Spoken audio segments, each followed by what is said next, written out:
오늘 첫 소식은 서울일보 일면에 전합니다. 윤석열 대통령은 지난 4일 청년 지원 사업 일부가 결혼 페널티로 작용한다는 청년들의 주장을 수정해서 버팀목 전세자금 대출 중에 적용되는 부부 합산 소득을 대폭 상향키로 했다고 전하고 있습니다. 또 미조직 근로자 권익 증진을 위하여 고용노동부의 미조직 근로 지원과 신설을 지시했다고 전하기도 합니다. 윤 대통령은 이날 용산 대통령 청사 자유홀에서 민생토론 후속 점검 회의를 주재하고 민생토론에서 도출한 경제분야 실천과제 이행과 향후 계획을 점검했다고 합니다. 윤 대통령은 정부 사업 기준 중 일부가 신혼부부에게 결혼 페널티로 작용해 혼인신고를 늦춘다는 청년들의 지적이 있다며 부부 소득 합산 기준을 대폭 상향하겠다고 밝혔습니다. 현재 버팀목 전세자금 대출과 신생아 출산 가구 특례 대출, 근로장학금 등의 부부 합산 소득 기준이 적용되고 있다고 하며 버팀목 전세자금 대출의 경우 신혼부부 소득 기준을 현행 7,500만 원에서 1억 원으로 신생아 출산 가구 특혜 대출은 부부 합산 소득을 1억 3천만 원에서 2억으로 올리고 또 근로장학금에 적용되는 부부 합산 소득 기준도 3,800만 원 이하에서 4,400만 원 이하로 조정한다고 전했습니다. 이 자리에서 윤 대통령은 노동 문제도 이전과 다른 관점에서 해결책을 찾고 있다고 말하며 특히 노조에 가입되지 않은 근로자들의 권익 증진은 국가가 관심을 가지고 직접 챙겨야 한다고 강조했다고 합니다. 그러면서 노동부의 미조직 근로자 지원과 가칭입니다. 신설을 지지했다고 전합니다.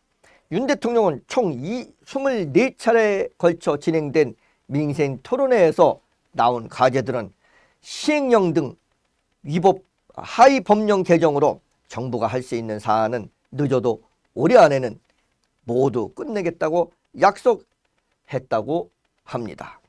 또 국회 계류 중인 민생 법안은 21대 국회 내 통과하도록 최선을 다하는 한편 노인복지법 등 22대 국회가 구성되는 즉시 제출한다는 방침이라고 하며 윤 대통령은 이날 회의에서 민생 토론에서 제기된 사항 중 이미 이행 중인 과제들과 법 개정안 발의 현황을 알렸다고 전하고 있습니다. 또 윤 대통령은 이런 말도 했습니다.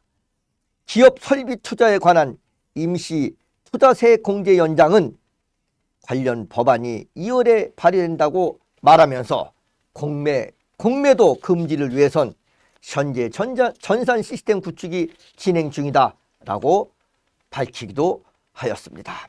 대통령은 이어 부담금 전면 정비 작업을 진행하여 18개를 폐지하므로 국민 부담을 연간 2조 절감하는 효과를 냈다고 합니다. 이렇게 또 강조하면서 재개발, 재건축 관련해서는 재개발, 재건축 관련해서도 말을 했네요. 안전진단 폐지를 위한 도시정비법 개정안이 2월에 발의되므로 재개발 노후도 요건 완화를 위한 시행령은 3월에 개정해 이미 시행 중이다 라고 말했습니다.